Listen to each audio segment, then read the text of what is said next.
श्री रामकृष्ण देव के उपदेश वचनामृत पृष्ठ क्रमांक 1273। परिच्छेद 1।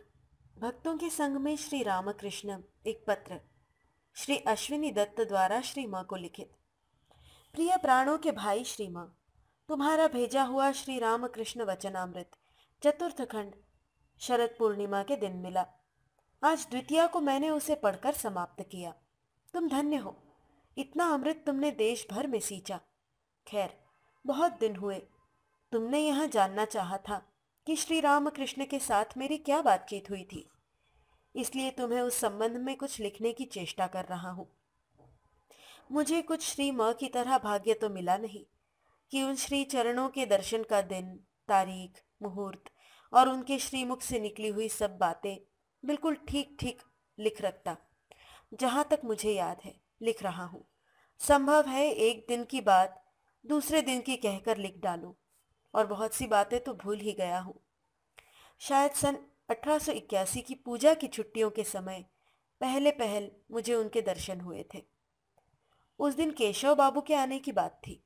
नाव से दक्षिणेश्वर पहुंच घाट से चढ़कर मैंने एक आदमी से पूछा, परमहंस कहाँ है?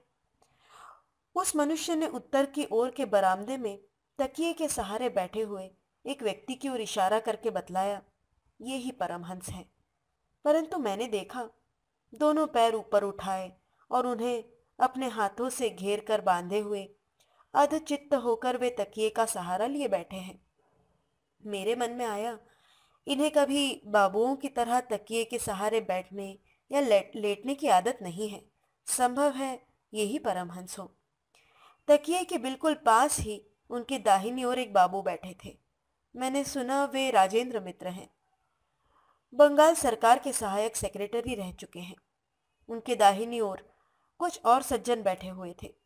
परमहंस देव ने कुछ देर बाद राजेंद्र बाबू से कहा, जरा देखो तो सही, केशव आया है या नहीं? एक ने जरा बढ़कर देखा, लौटकर उसने कहा, नहीं आए।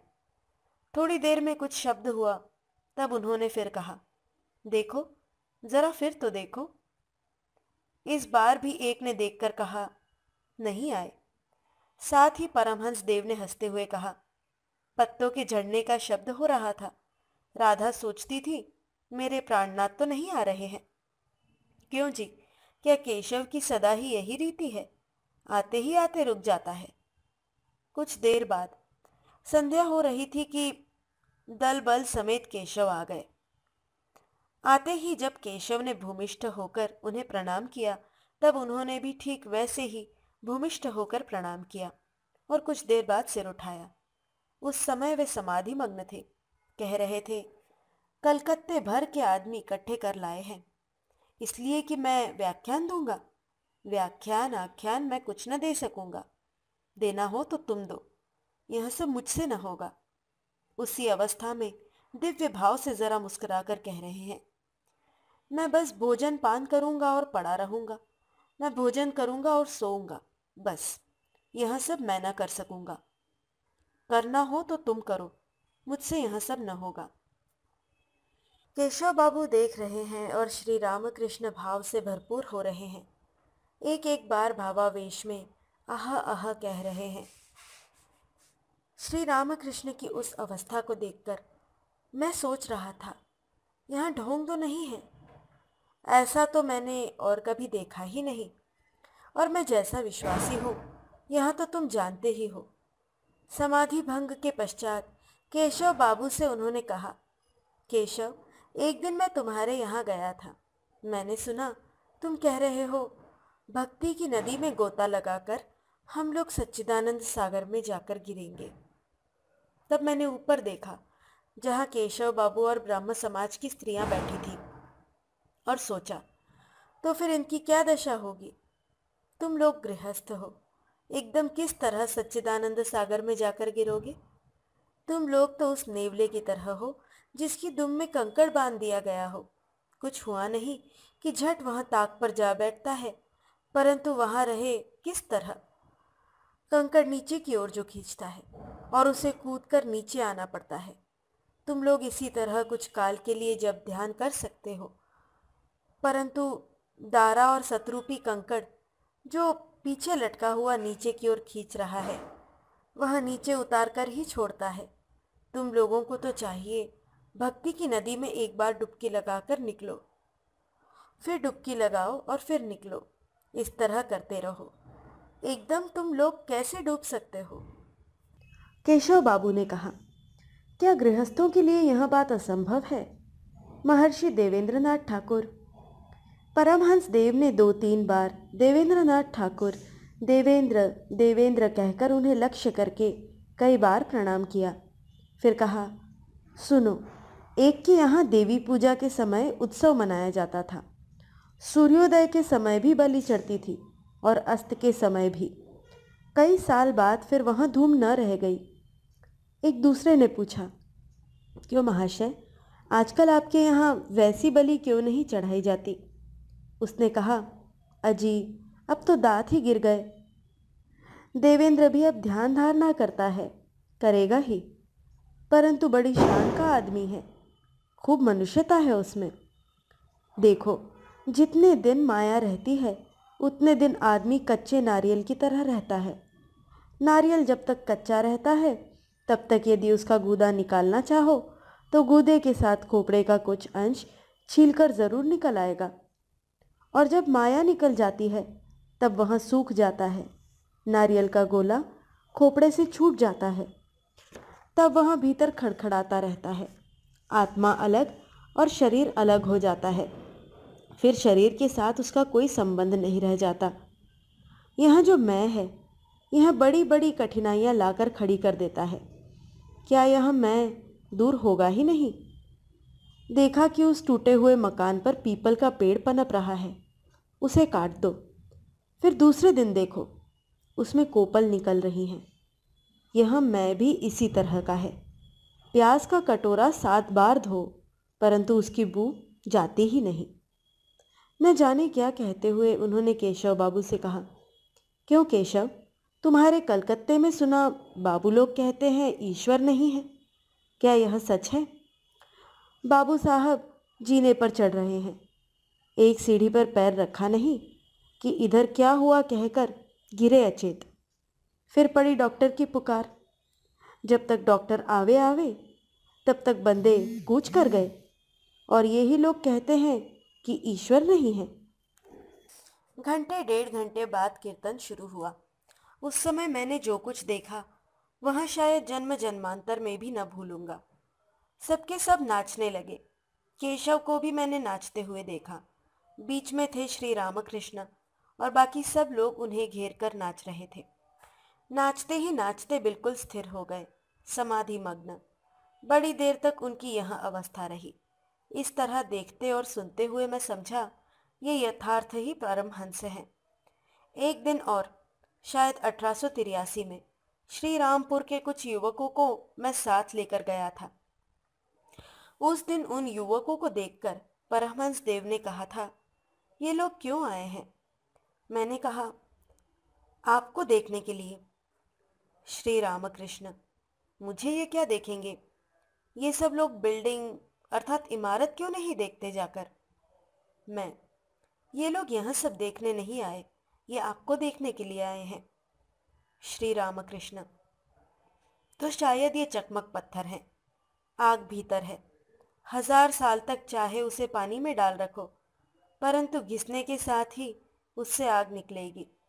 ये लोग शायद उसी जाति के कोई जीव हैं। हम लोगों को घिसने पर आग कहाँ निकलती है? यहाँ अंत की बात सुनकर हम लोग हंसे। उसके बाद और भी कौन कौन सी बातें हुई मुझे याद नहीं, परंतु जहाँ तक स्मरण है, शायद कामिनी कांचन त्याग और मैं की बू नहीं जाती, इन पर भी बातचीत हुई थी। मैं एक दिन और गया, प्रणाम करके बैठा कि उन्होंने कहा, वही जिसकी डांट खोलने पर जोर से फस फस करने लगता है, कुछ खट्टा कुछ मीठा होता है, एक वही ले आओगे? मैंने पूछा, लेमोनेड? श्री रामकृष्ण ने कहा, ले आओ ना। जहाँ तक मुझे याद है, शायद मैं एक लेमोनेड ले आया। इस दिन शायद और कोई न था। मैंने कई प्रश्न किए थे, आप में क्या जाति भेद है? श्री रामकृष्ण, कहाँ है अब?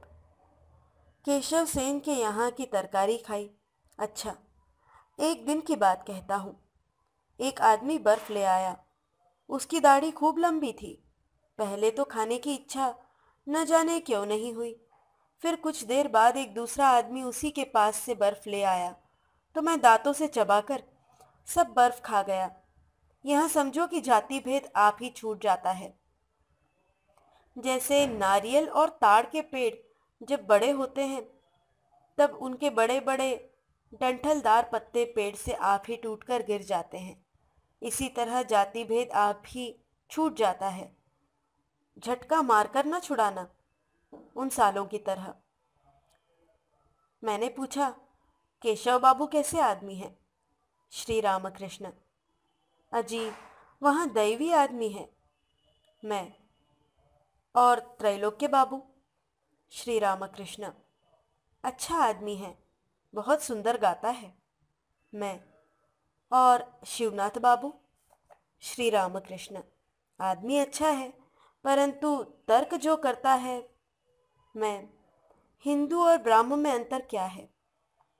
श्री रामकृष्ण, अंतर और क्या है, जहाँ शहनाई बजती है एक आदमी स्वर साधे रहता है और दूसरा तरह तरह की रागिनियों की करामात दिखाता है। ब्राह्मण समाज वाले ब्रह्म का स्वर साधे हुए हैं और हिंदू उसी स्वर के अंदर तरह तरह की रागिनियों की करामात दिखाते हैं। पानी और बर्फ, निराकार और साकार। जो चीज़ पानी है वही जमकर बर्फ बनती है। भक्ति की शीतलता से पानी बर्फ बन जाता है। श्री रामकृष्ण, वस्तु एक ही है, अनेक मनुष्य उसे अनेक नाम देते हैं। जैसे तालाब के चारों ओर चार घाट हों। इस घाट में जो लोग पानी भर रहे हैं उनसे पूछो तो कहेंगे जल है। उधर के घाट में जो लोग हैं वे पानी कहेंगे। तीसरे घाट वाले कहेंगे वाटर और चौथे घाट के लोग कहेंगे एक्वा, परंतु पानी एक ही है। मेरे यहाँ कहने पर कि बारिशाल में अचलानंद अवधूत के साथ मेरी मुलाकात हुई थी। उन्होंने कहा, वही कोतरंग का राम कुमार ना? मैंने कहा, जी हाँ। श्री रामकृष्ण, उसे तुम क्या समझे? मैं, जी वे बहुत अच्छे हैं। श्री रामकृष्ण, अच्छा, वहाँ अच्छा है या मैं, आपकी तुलना उनके साथ? वे पंडित हैं, विद्वान हैं। आप पंडित और ज्ञानी थोड़े ही हैं। उत्तर सुनकर कुछ आश्चर्य में आकर वे चुप हो गए। 1 मिनट बाद मैंने कहा, हाँ वे पंडित हो सकते हैं, परंतु आप बड़े मज़ेदार आदमी हैं। आपके पास मौज खूब है। अब हंसकर उन्होंने कहा, खूब कहा, अच्छा कहा। मुझसे उन्होंने पूछा, क्या मेरी पंचवटी तुमने देखी है? मैंने कहा, जी हाँ। वहाँ वे क्या करते थे यह भी कहा। अनेक तरह की साधनाओं की बातें। मैंने पूछा, उन्हें किस तरह हम पाएं?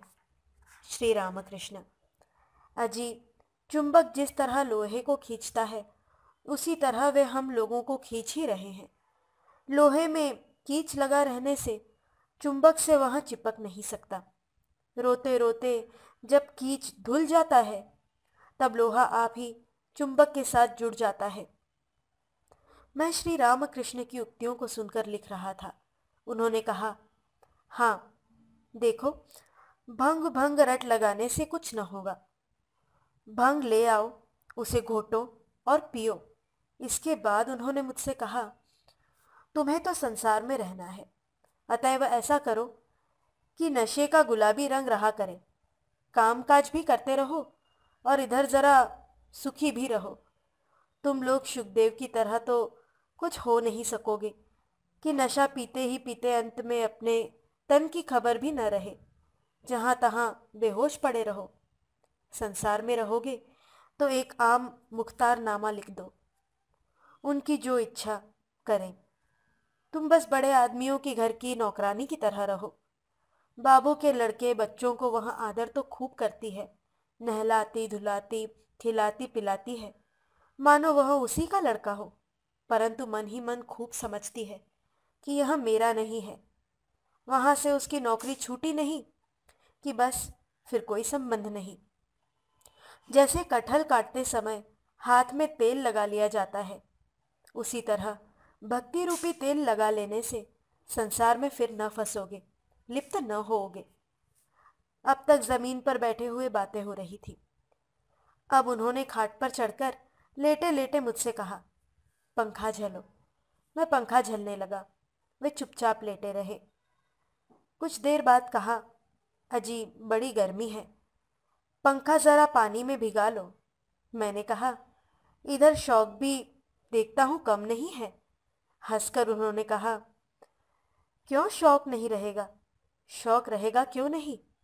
मैंने कहा, अच्छा तो रहे, रहे खूब रहे। उस दिन पास बैठकर मुझे जो सुख मिला वह अकथनीय है। अंतिम बार जिस समय की बात तुमने तीसरे खंड में लिखी है, मैं अपने स्कूल के हेडमास्टर को ले गया था उनके बीए पास करने के कुछ ही समय बाद। अभी थोड़े ही दिन हुए उनसे तुम्हारी मुलाकात हुई थी। उन्हें देखते ही श्री रामकृष्ण देव ने मुझसे कहा, क्यों जी, तुम इन्हें कहाँ पा गए, ये तो बड़े सुंदर व्यक्ति हैं। क्यों जी, तुम तो वकील हो, बड़ी तेज बुद्धि है, मुझे कुछ बुद्धि दे सकते हो। तुम्हारे पिताजी अभी उस दिन यहाँ आए थे, आकर 3 दिन रह भी गए थे। मैंने पूछा, उन्हें आपने कैसे देखा। उन्होंने कहा, बहुत अच्छा आदमी है, परंतु बीच बीच में बहुत उल जलूल भी करता है। मैंने कहा, अब की बार मुलाकात हो तो उल जलूल बकना छुड़ा दीजिएगा। वे इस पर जरा मुस्कुराए। मैंने कहा, मुझे कुछ बातें सुनाइए। उन्होंने कहा, हृदय को पहचानते हो। मैंने कहा, आपका भांजा ना, मुझसे उनका परिचय नहीं है। श्री रामकृष्ण। हृदय कहता था, मामा तुम अपनी बातें सब एक साथ न कह डाला करो, हर बार उन्हीं उन्हीं बातों को क्यों कहते हो। इस पर मैं कहता था, तो तेरा क्या, बोल मेरा है, मैं लाख बार अपना एक ही बोल सुनाऊंगा। मैंने हंसते हुए कहा, बेशक, आपने ठीक ही तो कहा है। कुछ देर बाद बैठे ही बैठे ओम ओम कहकर श्री रामकृष्ण गाने लगे। ऐ मन, तू रूप के समुद्र में डूब जा। दो एक पद गाते ही गाते सचमुच वे डूब गए, समाधि के सागर में निमग्न हो गए। समाधि छूटी, वे टहलने लगे। जो धोती पहने हुए थे उसे दोनों हाथों से समेटते समेटते बिल्कुल कमर के ऊपर चढ़ा ले गए। एक तरफ से लटकती हुई धोती जमीन को बुहारती जा रही थी। मैं और मेरे मित्र दोनों एक दूसरे को टोच रहे थे और धीरे धीरे कह रहे थे, देखो धोती सुंदर ढंग से पहनी गई है। कुछ देर बाद ही हत्तेरे की धोती कहकर उसे उन्होंने फेंक दिया, फिर दिगंबर होकर टहलने लगे। उत्तर तरफ से न जाने किसका छाता और छड़ी हमारे सामने लाकर उन्होंने पूछा, क्या यह छाता और छड़ी तुम्हारी है। मैंने कहा, नहीं। साथ ही उन्होंने कहा, मैं पहले ही समझ गया था कि यह छाता और छड़ी तुम्हारी नहीं है। मैं छाता और छड़ी देखकर ही आदमी को पहचान लेता हूँ। अभी जो एक आदमी आया था, ऊल जलूल बहुत कुछ बक गया, ये चीजें निस्संदेह उसी की हैं। कुछ देर बाद उसी हालत में चारपाई पर वायव्य की तरफ मुंह करके बैठ गए। बैठे ही बैठे उन्होंने पूछा, क्यों जी, क्या तुम मुझे असभ्य समझ रहे हो। मैंने कहा, नहीं, आप बड़े सभ्य हैं, इस विषय का प्रश्न आप करते ही क्यों हैं। श्री रामकृष्ण।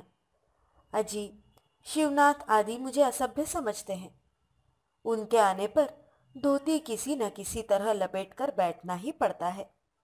क्या गिरीश घोष से तुम्हारी पहचान है। मैं, कौन गिरीश घोष, वही जो थिएटर करता है। श्री रामकृष्ण। हाँ। मैं, कभी देखा तो नहीं, पर नाम सुना है। श्री रामकृष्ण। वह अच्छा आदमी है।